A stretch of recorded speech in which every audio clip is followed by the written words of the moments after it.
मुळात लातूरचा असलेल्या विराग मरेला लहानपणापासूनच क्रिकेटचं वेड होतं. मात्र परिस्थितीमुळे त्याला क्रिकेटचं प्रशिक्षण घेता आलं नाही. त्यामुळे त्याचं भारतीय संघात खेळण्याचं स्वप्न हे स्वप्नच राहिलं. असं असलं तरी त्याने स्वप्न विश्वविक्रम करून पूर्ण केले.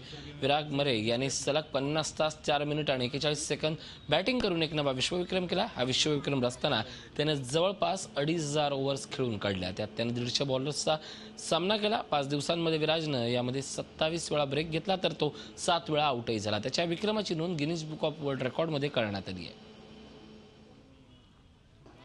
त्याच्याशी संवाद साधला आमच्या प्रतिनिधी अश्विनी पवार हिनं.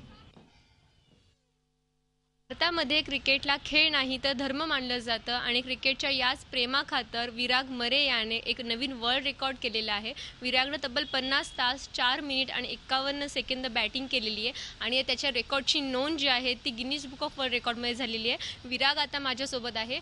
विराग, सगळ्यात पहिल्यांदा तुझं खूप खूप अभिनंदन. वेलकम, धन्यवाद. काय सांगशील तुझ्या वर्ल्ड रेकॉर्डबद्दल? म्हणजे काय ध्येय पुढे ठेवून आणि काय उद्दिष्ट ठेवून तू हे वर्ल्ड रेकॉर्ड केलेस? उद्दिष्ट करण्यामागे एकच होतं, क्रिकेटमध्ये करिअर आणि प्लॅटफॉर्म भेटावं. त्याच्यामागं मी जेव्हा करायचं ठरवलं तेव्हा माझे पुण्यातले मित्र मैत्रिणी, लातूरचे पण मित्र, क्लबचे पण काही खेळाडू यांनी खूप जेवढी मेहनत पाहिजे होती त्यांनी पण मेहनत घेतली. हे एकट्याचं यश नसून आईवडिलांचाही सहभाग आहे. मित्रमैत्रिणी परत लातूरचे मित्र हे सर्वांमुळे शक्य झालं.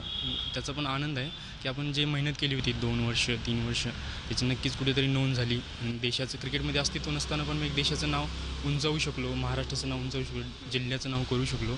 त्याचा नक्कीच मला आनंद आहे.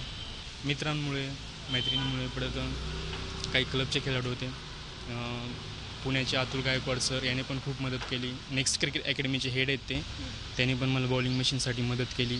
त्यांच्या हे सर्वांमुळं मी 50 तास कंटिन्यू फलंदाजी करण्याचा वर्ल्ड रेकॉर्ड करू शकलो.